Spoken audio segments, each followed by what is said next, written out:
Bismillahirrahmanirrahim. In the name of God, the most gracious, the most merciful. Asslamoalaikum. My friends,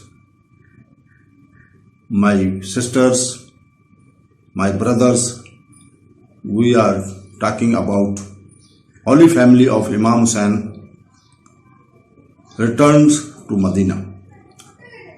So friends, the people of Madina came to know about the martyrdom of the Imam in this way of awaited the return of the Ahlul Bayt who had been made prisoners at least last Imam Sajjad and his companies reached Madina. He dismounted near Madina and made the ladies descend.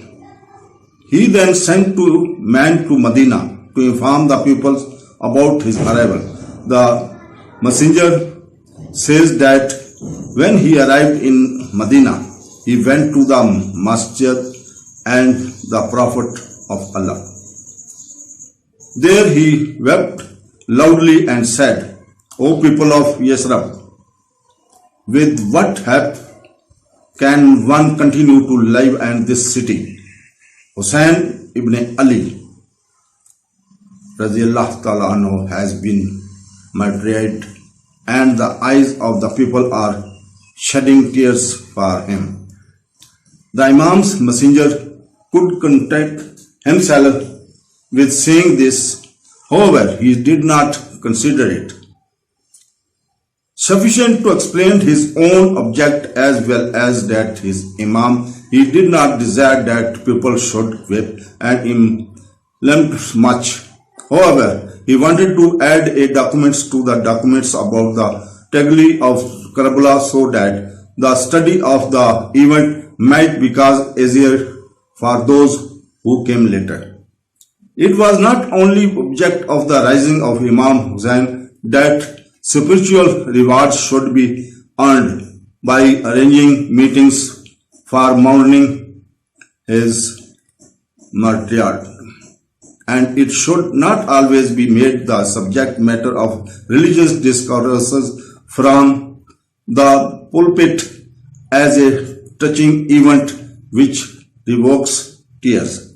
The event of rising of Imam Hussain is in itself a very important event and has a virtual significance in the history of Islam which should be studied keeping in view its own value and worth. It is more. In the second poetic verse reacted by the messenger of the Imam, he disgraced to Umayyah forever, standing by the grave of the Holy Prophet Muhammad, peace be upon him. He said, these faithless people killed the son of their prophet, besmeared his body with dust and blood, and hoisted his head on the spear. The people started going out of the city, of the roads were blocked. Madina assumed an unusual appearance. When Imam Sajjad saw himself face to face with the people of Madina, he made a sign to the people to remain quiet. As these Muslims of Madina about the events which had taken place during the journey, covering a number of months, the detail of his speech on this excerpt will be given later. When the Ahlul Bayt left for Madina, they were not withstanding their being braved and moral, fully confident about their own victory and the helplessness of the enemy.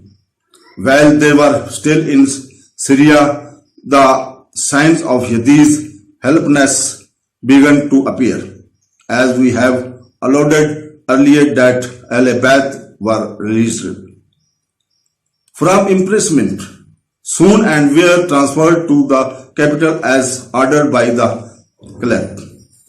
They were treated by the people of the Mishk with honor and respect as written by Tabari. The women of family of Umayyah went without expression to the ladies of Bani Hashim to offer condolence.